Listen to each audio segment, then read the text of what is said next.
Suba na canoa, doutor Marcos Caseiro, o caseirão das massas. Diga lá, menino, estou aqui, estava ouvindo vocês aqui. Bom dia a todos, bom dia, começando pelas meninas, Dri, Miguelzinho, que é o nosso visitante, Rovai, nossa querida comunidade. Prazer estar aqui com vocês aqui. Uma O honra. Caseiro, está um pouco baixo o teu som.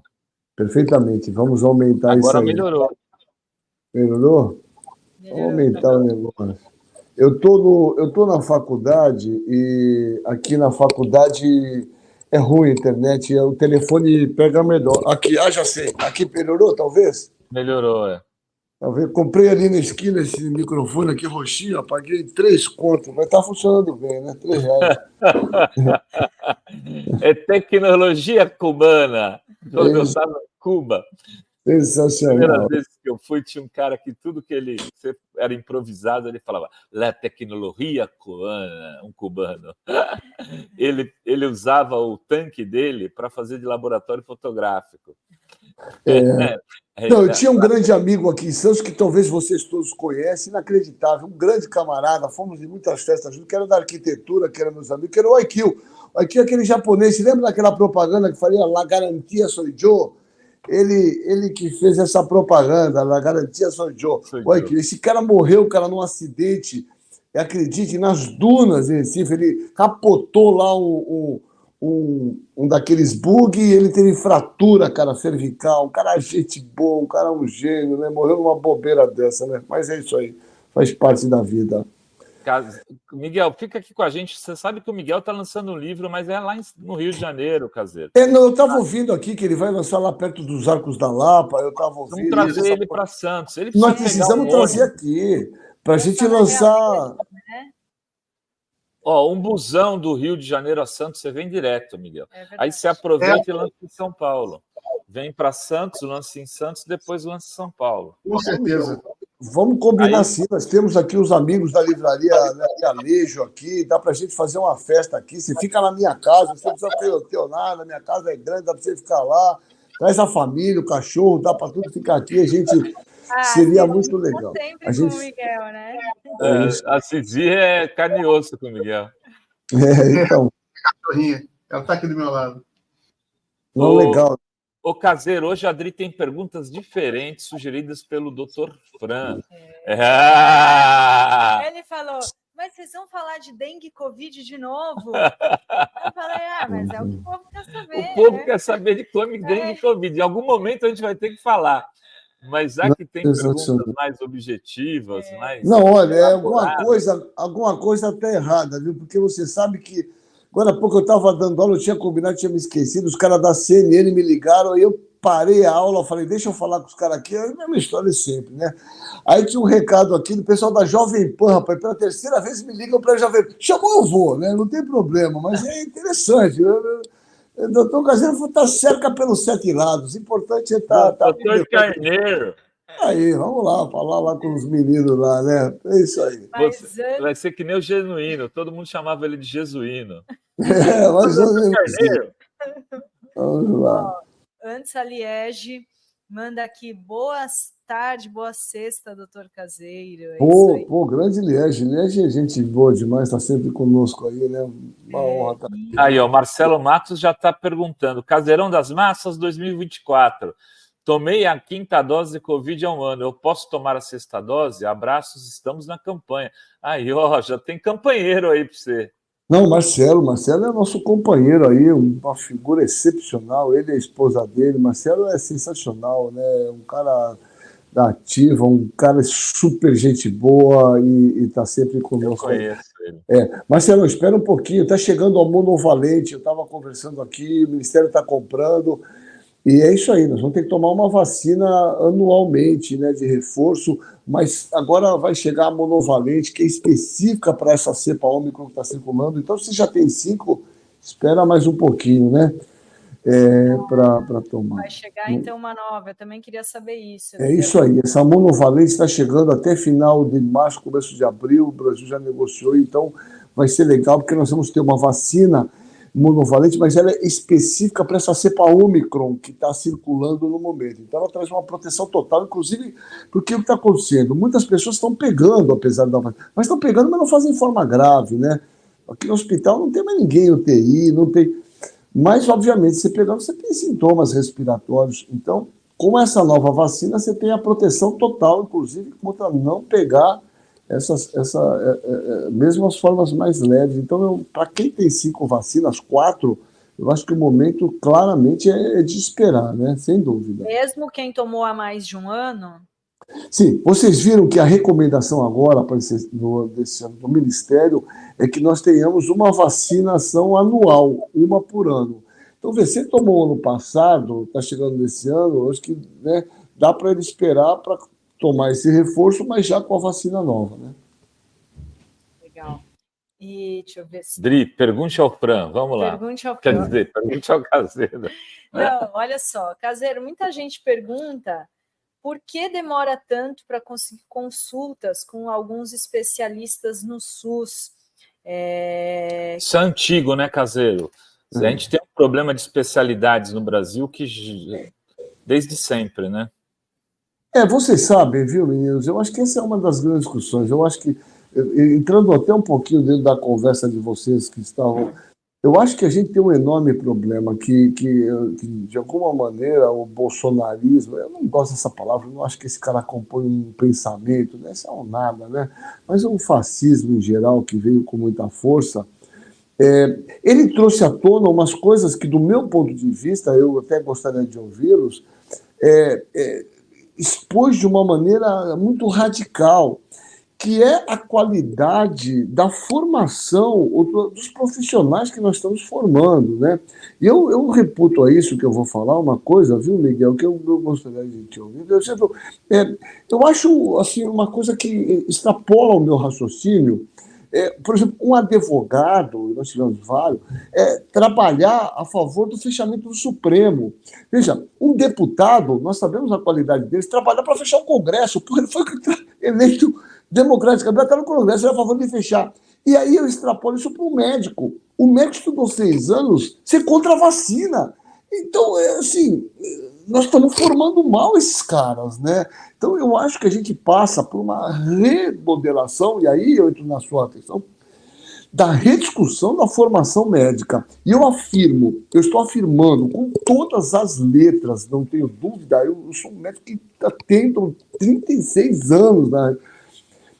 85%, 90% das questões médicas são resolvidas por qualquer médico que tenha uma formação razoável. Há, desafortunadamente, uma coisa que é o tal do encaminhamento. Eu chamo de médico au-au, o médico cachorro. Por que é o médico au-au? Ele senta lá, o cara fala, eu estou com dor de cabeça, ao neurologista. Eu estou com dor para urinar, ao urologista. Então ele vai encaminhando. Isso cria, obviamente, um enorme contingente, né, de pessoas para essas especialidades. Então, eu acho que a grande questão é o médico com uma formação razoável, ele tem condições de resolver 90%, 95% de todas as questões de saúde e não precisa de ser encaminhado. Veja, qualquer médico tem que ter condições de tratar uma hipertensão arterial simples, um diabetes mellitus tipo 2, não precisa de um especialista. Então, vocês sabem que esta mudança já estava na questão do mais médicos. Vocês, não sei se vocês sabem, eu digo que os médicos nunca leram, por isso que eles são contra essa história, né, do programa. O programa Mais Médico, ele passou por uma reformulação da grade curricular da medicina que incluía, obviamente, a formação de um médico generalista, que tinha uma noção maior disso. Então, o problema não é só de não ter médico, o problema é da qualidade do encaminhamento, que, de uma maneira geral, é péssima, é péssima. Essa é a questão, porque são médicos mal formados. Então, eu recebo um encaminhamento, paciente com sorologia de hepatite B. Cara, qualquer médico tem que saber que isso aí é anticorpo, não tem que fazer nada. Então, isso gera essas filas com a grande maioria das pessoas sem a menor necessidade de serem encaminhados. Esse é um problema muito importante. Né? Ou seja, deveria ter uma filtragem maior e os graves, os que realmente precisassem, fosse encaminhado para o especialista, isso diminuiria radicalmente a fila, né? A demora. Sem dúvida, isso é qualidade. Quando a gente fala daquele médico, veja, eu rarissimamente encaminho você tem que ter bom senso, obviamente, mas veja, você tem que ser hábil a resolver essas questões usuais. Você não precisa de encaminhar tudo. Vou encaminhar para um cardiologista. Não precisa. Um médico com uma formação razoável, ele tem que resolver a grande maioria dos problemas de saúde da população. Essa. E eu posso afirmar, que eu sou um professor universitário de 2 faculdades de medicina, é que nós não estamos formando, né, na grande maioria das faculdades, com uma qualidade adequada, até porque nós não temos tantos professores com qualidade profissional para, obviamente, ser professor e formar essas pessoas adequadamente, né? Esse é um grande problema. Eu acho que essa é uma questão que tem que ser discutida. Vocês sabem, só rapidamente, a Dilma, ela, na época do governo da Dilma, ela montou um programa chamado ANASEM, que era um programa de avaliação continuada dos médicos das faculdades. Então, eles tinham avaliação no primeiro ano, no segundo, no terceiro, no quarto, no quinto e no sexto. E conforme a nota que eles tivessem, eles teriam uma residência direta. Essa foi uma das primeiras coisas que foram liquidadas no governo do senhor Temer, que foi essa avaliação continuada dos cursos de medicina. Eles não querem avaliar nada, eles querem pôr médico aí porque é fácil, barato, e essa é a realidade, né? Você tem alguma pergunta para o Caseiro sobre questões médicas? Eu tenho pergunta para o Caseiro. Minha internet está boa? Vocês estão me ouvindo bem? Tá, estamos ouvindo bem. Tá. Não, Caseiro, eu queria perguntar exatamente sobre os mais médicos, né, que é um programa importante para a população, para o governo Lula. Se tem notícia, né, como é que ele está, o mais médicos. Eu queria cumprimentar você direito, você entrou, nem te dei bom dia, queria agradecer essa oferta aí da sua casa, hospitalidade. É tua. Vem assim. Deixa que nós organizamos tudo. Só venha você, o cachorro, traz. Minha casa tem 2 cachorros, eles se entendem lá, cara. É tudo castrado, tão tranquilo. Maravilha. Não, sobre os mais médicos, como é que está esse programa, se ele já está em pleno funcionamento, se está já fazendo a diferença no país? Olha, Miguel, essa é uma questão extremamente importante, né?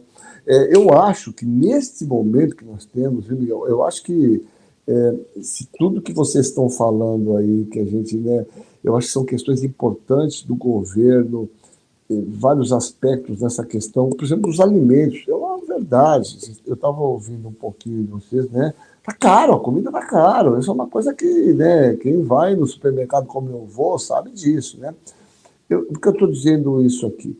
Eu estou dizendo que você sabe que aquele período que o Temer decretou da proibição de abertura de novas escolas de medicina acabou, né?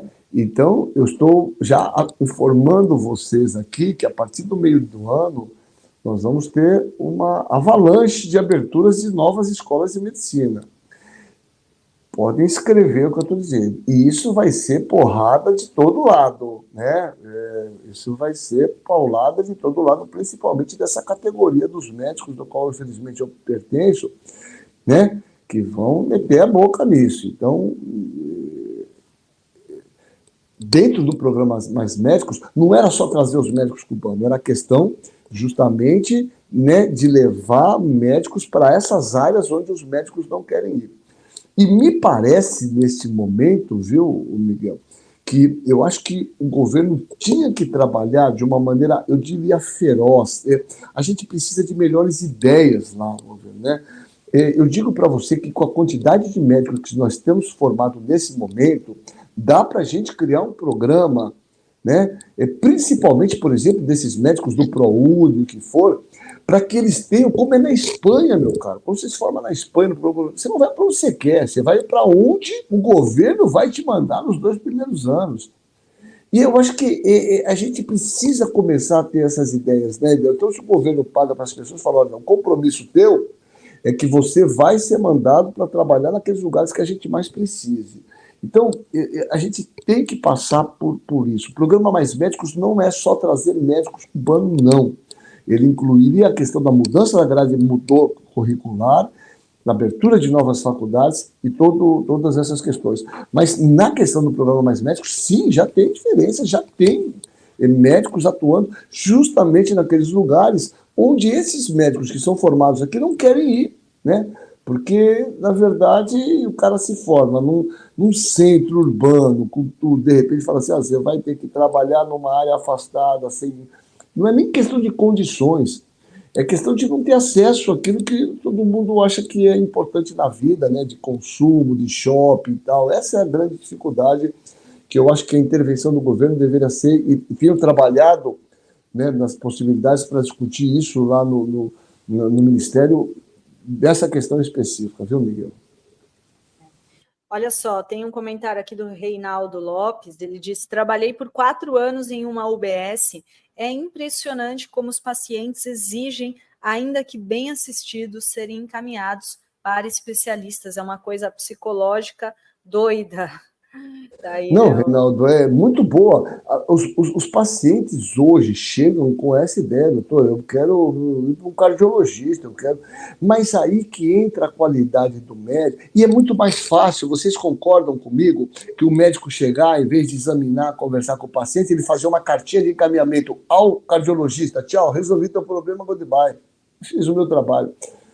O problema é esse, é que, na verdade, ser médico é trabalhoso. É isso que é o problema. Eu falo aos meus alunos, ser médico é trabalhoso. Você precisa conversar com os pacientes, você precisa, obviamente, na verdade, criar um vínculo, uma relação médico-paciente. A relação médico-paciente já é metade do tratamento.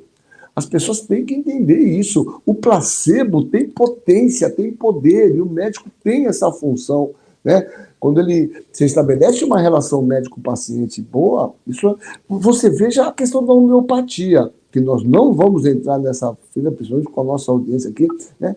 A homeopatia não serve para nada, né? Mas o médico, não, na boa. Por exemplo, na Inglaterra, a homeopatia foi excluída. Foi excluída. Se você fala que você segue a homeopatia, você perde a tua garantia do seguro. E você vai ouvir muitas pessoas, eu tomo aquelas bolinhas, que é uma coisa insana, é uma diluição de uma gotinha para o universo do oceano. Termos fisiopatológicos, mas o que o homeopata faz bem? A relação médico-paciente.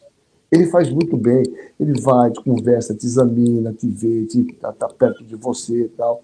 Ele resgata aquilo que a medicina alopática perdeu. É importante essas questões aí. Mas não vamos entrar nessa discussão da homeopatia, não, por favor. Quem toma... Isso vai dar confusão. Vamos falar Continue usando. Quem nunca já foi num médico e mal olha na tua cara, né? Exato, é isso. Nem ouviu, acho que, né, tem vários casos assim, né? Tem também outras perguntas aqui. O Márcio Galvão, ele fala, doutor Marcos Caseiro, ainda tem quem espalhe que a vacina provoca infarto e AVC. Como responder de forma assertiva? Olha, isso aí, cara, eu já estou tentando de todas as maneiras achar uma maneira de discutir isso com mais profundidade. A barbaridade que é isso, né? Veja, isso extrapolou nesse momento, por exemplo, as vacinas da dengue. Você vê que a vacina da dengue, que a gente tinha uma quantidade limitada, que estipulou grupos específicos, está faltando pessoas, está sobrando, né? Eu acho que o estrago que esse cara fez, cara, né? Esse Bozo fez aí, foi um negócio imprescindível na história desse país, né? Ele conseguiu destruir uma coisa absolutamente consolidada, que era justamente o nosso calendário vacinal. Veja, quando eu levei meus filhos, você fez qualquer questionamento, essa vacina funciona ou não. Então, veja, isso é uma coisa absolutamente de gente ignorante, iletrada, que não conhece a realidade das vacinas. E eu costumo fazer aquela comparação minha, ainda que seja grosseira, existem 36, 38 mil mortes de acidente automobilístico todo ano aqui no Brasil. Não é por isso que nós deixamos de andar de carro, né? Que a gente vai a pé. Né? Existe... As vacinas podem ter efeitos adversos? Podem, mas são infinitamente pequenos diante dos benefícios. Veja, só a Pfizer, para vocês terem uma ideia, já foi aplicada mais de 16 bilhões de doses, mais do que o dobro da população da Terra de doses. E a gente ouve falar, tem tanta gente morrendo de infarto do teu lado, de AVC. Não tem isso. O problema é que as pessoas estão envelhecendo mais, e acabam tendo outras doenças relacionadas ao próprio processo normal da vida. Não há nenhuma relação de aumento de casos associado à vacina, muito pelo contrário. Muito pelo contrário. O Covid, ele chega a ser de 10 a 100 vezes maior o risco de você ter um AVC, de você ter um processo tromboembólico do que a vacina. Então isso é ignorância, como todas essas fake news que a gente, infelizmente, está tendo dificuldade, né, de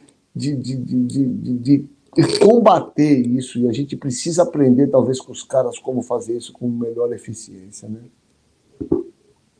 Olha só, tem um comentário aqui da Michele. Sou enfermeira e digo com certeza que quiçá metade dos médicos da saúde pública tivessem a essência do caseiro. Ia ser muito melhor, né? É normal, né? Fala, Miguel. Faço uma pergunta para o Caseiro. Caseiro, eu queria saber o que você acha de uma ideia que eu tenho já há uns anos. Não deve ser nova essa ideia, né? Sabe que a questão da nutrição, a qualidade da alimentação dos brasileiros, as pessoas acabam comendo muita besteira. O que você acha da ideia de você ter mais a participação dos nutricionistas, dos médicos, assim, dentro da sala de aula? Talvez até já tenha alguma coisa assim, mas e também dos médicos, para os próprios médicos, né, interagirem mais nas aulas para começar já a ensinar as crianças a lidar com essas doenças, até para combater essa coisa do negacionismo já desde na raiz, né? Porque agora voltou essa coisa do negacionismo da vacina, a extrema-direita está muito forte. O que você acha disso? Não, Miguel, se você trabalha com isso, eu também trabalho, a gente precisa discutir quanto tempo. Esse é o futuro da medicina, né? Essa interdisciplinaridade, a multidisciplinaridade. Veja, Miguel, eu digo para você que o que mais mata no mundo hoje, 60% das mortes, 70%, são de doenças cardiocirculatórias. As doenças cardiocirculatórias, elas são secundárias a um processo claramente clássico de arteriosclerose que está relacionado, em última análise, a questões nutricionais. Veja, o grande problema das doenças, ela começa com dois aspectos, alimento e atividade física, sedentarismo. Essa é a grande mudança da medicina do século XXI. Né? Se a gente conseguisse fazer as pessoas entenderem... Você vê, Miguel, uma das coisas que mais chama a atenção, e chamou a atenção de um pesquisador, que eu me esqueci, quando chegou ao Brasil, que quando você entra nas favelas, você vê muita gente obesa. E aí as pessoas têm a noção, tem gente obesa porque eles comem demais, não tem problema de fome. Não! Né? Na verdade, eles são obesas por conta de uma dieta completamente equivocada e errada, rica em carboidrato. Né? Você pega esses refrigerantes, essas Coca-Colas, porque isso é barato. Pão, arroz, macarrão, é o que dá para comer. E é carboidrato puro. Então, na verdade, nós precisamos... Você tem hoje dados assustadores da população adolescente, ou aqui no Brasil, de mais de 50% com sobrepeso e obesidade. Quem que resolve isso? É isso. O médico não tem a habilidade, a capacidade de discutir adequadamente a questão nutricional, até porque... Né? A gente passa por uma questão, Miguel, que os alimentos são caros, é isso. Então, dá para você chegar, eu vejo médico falar, não, você tem que comer 3 porções de frutas por dia. Cara, sensacional falar isso. O problema é, você tem que trabalhar numa substituição, numa readequação alimentar de acordo com a situação do cidadão, né? Eu falo isso para os meus alunos aqui. Eu peguei uma paciente aqui ontem, ele foi no médico com uma pneumonia, ele passou um médico que chama Avalox, que é o moxifloxacina, custa R$400. Aí a paciente, obviamente, chegou lá para mim e falou, doutor, isso não tem como comprar, não tem uma pneumonia. Eu falei, não, ele tem que tomar uma azitromicina amoxicilina, que custa 20 mangos, e eu tenho de graça aqui no posto de saúde.